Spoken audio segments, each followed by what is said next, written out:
हाँ, जैसा कि किसान भाई आप देख रहे हैं कि अभी हमारा गेहूं कट चुका है और धान की बुआई करना है।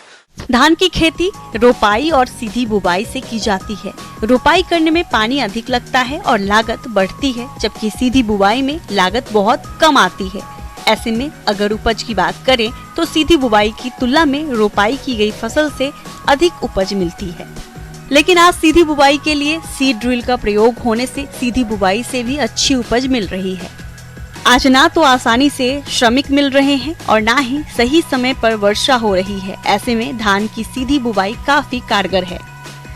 लेकिन कई क्षेत्रों में सीड ड्रिल के प्रयोग में किसानों को समस्याएं आती है और सीड ड्रिल की बुवाई दूरी ठीक से मेंटेन नहीं कर पाते हैं और इस वजह से उपज में गिरावट आती है।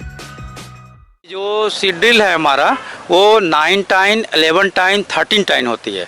तो 13 टाइन चूँकि बड़ी है तो कैपेसिटी हमारे जो ट्रैक्टर का होगा वो थोड़ा ज़्यादा होगा, 45 हॉर्स पावर से ऊपर के ट्रैक्टर से हम चलाते हैं। और जो 9 टाइन, 11 टाइन है वो हम 35 हॉर्स पावर से आराम से चलाते हैं।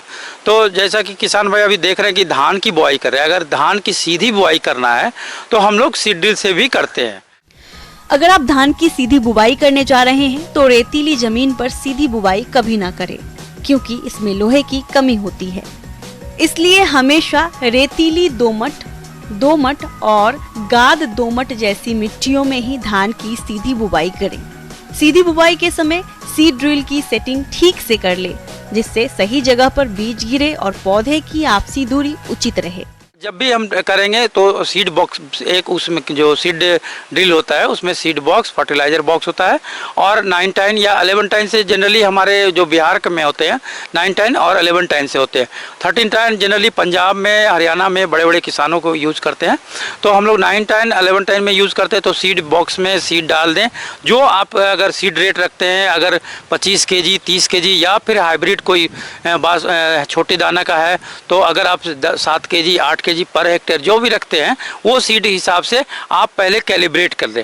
कैलिब्रेट करना बहुत ही आसान है। कैलिब्रेट का मतलब होता है कि प्रति कट्ठा या प्रति एकड़ या प्रति हेक्टेयर में आप कितना सीड की बुआई करेंगे और वो सीड जो है हमारा यूनिफॉर्मली पूरे जो खेत में जो हमारा 1 कट्ठा, अगर मान लिया आप लेते हैं, सपोज डेट की लेते हैं कि 1 kg 1 कट्ठा में डालना है, तो 1 kg हमारा 1 कट्ठे के अंदर पूरे जो एकदम प्रॉपरली वो डिस्ट्रीब्यूट हो जाए, क्योंकि हमारा सीड टू सीड और रो टू रो डिस्टेंस हमारा मेंटेन करे। तो हम लोग पहले कैलिब्रेट करते हैं। कैलिब्रेशन के लिए कुछ भी नहीं है, उसमें एक ड्राइव व्हील होता है और एक डेप्थ व्हील होता है। तो डेप्थ व्हील से कैलिब्रेशन के समय हम लोग कुछ नहीं करते। ड्राइव व्हील में आप देखेंगे, ड्राइव व्हील कैसे समझेंगे कि ये ड्राइव व्हील है, तो इसमें आप देखेंगे कि लगे होते हैं। चक्के के ऊपर एक उभड़ा हुआ लोहे का भाग लगा रहेगा जो कि हमारा वहाँ से पावर मिलता है हमारा सीड मेट्री मैकेनिज्म को चेन और स्प्रोकेट के द्वारा। तो हम लोग ड्राइव व्हील को क्या करते हैं, उठा लेते हैं। उठाने के बाद आप देखेंगे कि सबसे पहले हम एक उसका चौड़ाई, सीड ड्रिल का चौड़ाई लेते हैं। चौड़ाई और जो हमारा ड्राइव व्हील है उसका परिधि, दोनों को गुना करते हैं। दोनों को गुना करने के बाद जितना आता है आप देखेंगे, अगर एक चक्का आगे की ओर घूमा और हमारा चौड़ाई मशीन का अगर 2 मीटर है या 1 मीटर है तो उतना चौड़ाई और ड्राइव व्हील का परिधि को दोनों को मल्टीप्लाई करेंगे तो एक बार घूमने में वो हमारा जो फॉरवर्ड डिस्टेंस, आगे का दूरी को तय करता है। तो उस हिसाब से हम दोनों को मल्टीप्लाई करके एक एरिया निकालते हैं कि एक एरिया में हमारा कितना धान गिरा। और हमारा अगर जो 1 एकड़ की बात करें तो 4000 मीटर स्क्वायर होता है, हर कोई जानते हैं 4000 मीटर स्क्वायर 1 एकड़ में ज़मीन होता है। तो 1 एकड़ ज़मीन में हमारा कितना गिरना चाहिए, अगर आप कह रहे हैं कि 7 kg गिरना है तो वो प्रॉपरली डिस्ट्रीब्यूशन होना चाहिए उसमें। तो उसी को हम लोग कैलिब्रेट करते हैं।